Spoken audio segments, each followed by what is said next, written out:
இன்னைக்கு நம்ம ஏலம் விட போற வீட்டோட மதிப்பு 7 கோடி ரூபாய். ஏலம் கேட்கறவங்க இப்ப ஏலம் கேட்கலாம். 7 கோடி ரூபாய் ஒரு தரம். 7 கோடியே 10 லட்சம். 7 கோடியே 50 லட்சம் ரூபாய். 8 கோடி. இது இந்த ஒத்த ரூபாய். இந்த ஒத்த ரூபாவை அவன் நெத்தியில ஒட்டி நான் ஊர்வலமா கூட்டிட்டு போறேன்.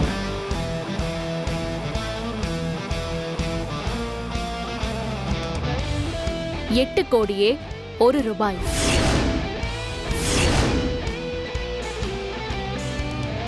என்னங்க, நம்மள கடுப்பேத்தே இவங்க முன்னாடி வந்து உட்காந்துருக்கான்னு நினைச்சா இவ பாட்டுக்கு தைரியமா ஏலம் கேட்க ஆரம்பிச்சிட்டா. எனக்கும் அவ ஏலம் கேட்டதுதான் ஒன்றும் புரியல பவானி. இவகிட்ட எங்கெங்க அவ்வளோ பணம் இருக்கு?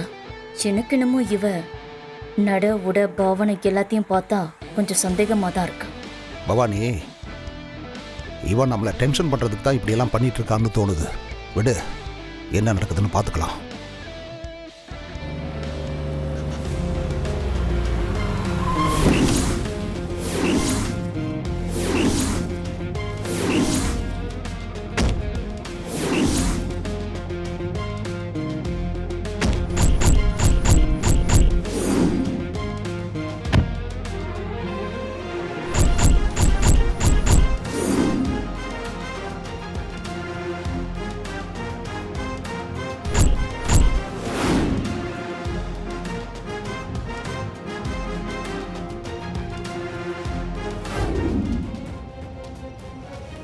பாரதி, நானும் கொஞ்ச நேரமாக பார்த்துக்கிட்டே இருக்கேன். நீங்கள் எதுவும் சரியில்லையே. எதையோ நினச்சி யோசனை பண்ணிக்கிட்டே குழப்பத்தில் இருக்கிற மாதிரி இருக்கு. அப்படி எனக்கு தெரியாமல் என்ன பிரச்சனை? அது என்னன்னு சொன்னால் என்னால் அதை ஹெல்ப் பண்ண முடியுதான்னு பார்ப்பேன்ல.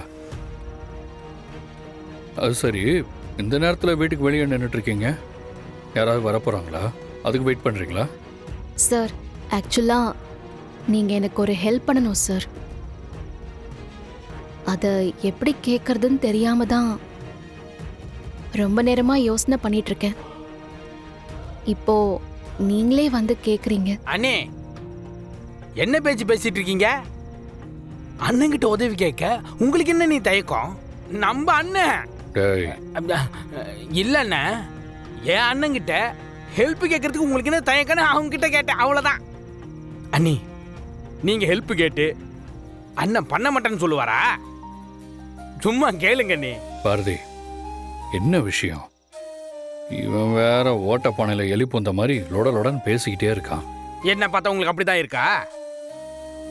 சரி சரி அண்ணே, லேட் பண்ணாம அண்ணன்கிட்ட என்ன ஹெல்ப் வேணும்னு கேளுங்க. இவங்க என்கிட்ட விஷயத்த சொன்னப்போ எனக்கு கேட்கறதுக்கே ரொம்ப கஷ்டமா இருந்துச்சு. அந்த ட்ரஸ்டி ரொம்ப அரசியல் செல்வாக்குள்ள ஆளா இருக்கிறதுனால போலீஸ் இவங்க கொடுக்கற கம்ப்ளைண்ட்டுக்கு எந்த ரெஸ்பான்ஸும் பண்ண மாட்டேங்கிறாங்க. மொத்தமா மூடி மறைக்க பாக்குறாங்க. மீறி நியாயம் கேட்டா மிரட்டுறது, அடிக்கிறதுன்னு அடாவடித்தனம் பண்றாங்க. எங்களுக்கு என்ன பண்றதுன்னே தெரியல சார். அந்த ட்ரஸ்ட்ல இருக்கிற குழந்தைங்க எல்லாருமே ரொம்ப பாவப்பட்ட குழந்தைங்க. அந்த ட்ரஸ்ட் மூலமா வர பணம் அந்த குழந்தைங்களுக்கு தான் போய் சேரணும். அதுக்கு கண்டிப்பா நாம ஹெல்ப் பண்ணி ஆகணும் சார். நீங்க இருக்கிற தைரியத்துல தான் இவங்கள உங்களை பார்க்க வர சொன்னேன் சார். நீங்க சொல்ற விஷயம்லாம் எனக்கு புரியுது. ஆனா நம்மளால இவங்களுக்கு என்ன ஹெல்ப் பண்ண முடியும்? நீங்க சொல்றத வச்சு பார்த்தா அவங்க சாதாரண ஆளா இருக்கிற மாதிரி எனக்கு தெரியல. ட்ரஸ்ட்டுக்கு வர்ற பணத்தை அவங்க எடுத்து மிஸ்யூஸ் பண்றாங்கன்னா அவங்க கண்டிப்பா ரொம்ப தப்பானவங்களா தான் இருக்க முடியும். நீங்க சொல்றது உண்மைதான் சார். இவங்க சட்டப்படி போராடி பார்த்தோம், எந்த விதமான பிரயோஜனமும் இல்லைன்னு சொல்லிதான் நம்ம கிட்ட உதவி கேட்டு வந்திருக்காங்க. இவங்க பிரச்சனைய சொன்னப்போ எனக்கு ஒரு நல்ல ஐடியா தோணுச்சு. முள்ளால தான் எடுக்க முடியும் சார். அந்த ட்ரஸ்டியோட வீட்டுக்கு இன்கம் டேக்ஸ் ஆஃபீஸர்ஸை வர வச்சு அந்த பணத்தை அங்கிருந்து எடுத்து ட்ரஸ்ட்டுக்கு கொடுக்கணும் சார். அதுக்கு நான் என்ன பண்ணணும் பாரதி? நீங்க தான் அந்த வீட்டுக்கு இன்கம் டேக்ஸ் ஆஃபீஸர் கூட போற போலீஸ் மாதிரி போகணும். நீங்க பண்ண சொல்றது எவ்வளவு பெரிய விஷயம்னு உங்களுக்கு புரியுதா இல்லையான்னு எனக்கு தெரியல. சொல்லப்போனா இது ஒரு பெரிய கிரைம். அது எனக்கும் நல்லா தெரியும் சார். ஆனா நான் உங்களை இவ்ளோ ஃபோர்ஸ் பண்ணி ஒரு விஷயத்த பண்ண சொல்றேன்னா அதுக்கு கண்டிப்பா ஒரு வேலிடான ரீசன் இருக்கும்னு நீங்க நம்புறீங்கல்ல? அந்த தைரியத்துல தான் இதை நீங்க எனக்காக பண்ணுவீங்கன்னு நம்பி இவங்களுக்கு வாக்கு கொடுத்துட்டேன். நாம இப்ப பண்ண போற விஷயத்துக்கு பின்னாடி நிறைய நன்மை இருக்கு சார். நீங்களும் தவக்கலையும் சேர்ந்து போய் இந்த ரைடை நடத்துங்க. உங்களுக்கு தேவையான எல்லா சப்போர்ட்டையும் நான் ஏற்பாடு பண்றேன். உங்க கூட வரத்துக்கு ஆளுங்க, நீங்க போடுறதுக்கு போலீஸ் ட்ரெஸ், தவக்கலை இன்கம் டேக்ஸ் ஆஃபீஸர் மாதிரி வரத்துக்கான காஸ்டியூம் எல்லாத்தையும் நான் ரெடி பண்ணி கொடுக்கறேன் சார். நீங்க போய் அந்த ஆளோட வீட்ல ரைடு பண்ணி அந்த பணத்தை வீட்டை விட்டு வெளியே எடுத்துட்டு வந்தா போதும். திருடனுக்கு தேள் கொட்டின மாதிரி தான் வீட்ல இருக்கிற பணத்துக்கு கணக்கு வச்சுக்காம இருக்கிற ட்ரஸ்டிக்கு பணம் இல்லாம இருக்கிறத கண்டுபிடிச்சு போலீஸ்ல கம்ப்ளைண்ட் கொடுக்கவும் மாட்டான். அதனால இப்படி ஒரு விஷயம் நடந்ததே வெளியில யாருக்கும் தெரிய போறதில்ல. பணத்தையும் சேர்க்க வேண்டிய இடத்துல சேர்த்துடலாம். சார், வீட்டில் அம்மாவும் ஐயாவும் இல்லாத போது உங்களை வீட்டுக்குள்ளே விட்டா என் வேலை போயிடும் சார். இங்க பாருங்க செக்யூரிட்டி, இது அரசாங்கம் சம்பந்தப்பட்ட விஷயம். நீங்க அரசாங்க அதிகாரிகளை மதிக்காம எங்களை வீட்டுக்குள்ள விட மாட்டேன்னு சொன்னாலோ இல்ல இங்கிருந்து இன்ஃபர்மேஷன் ஏதாவது வெளியே போனாலோ அப்புறம் உங்களை தூக்கி ஜெயில போட்டுருவோம். பரவாயில்லையா? என்ன எதுவும் பண்ணிடாதீங்க சார், நான் புள்ள குட்டிக்காரன் சார்.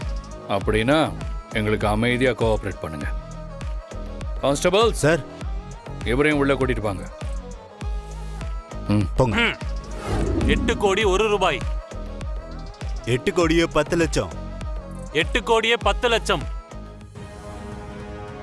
8 கோடி 10 லட்சம். வேற யாராவது கேக்குறீங்களா? 8 கோடியே 20 லட்சம். 8 கோடியே 20 லட்சம். 8 கோடியே 20 லட்சம் ஒரு தரம். 8 கோடியே 50 லட்சம்.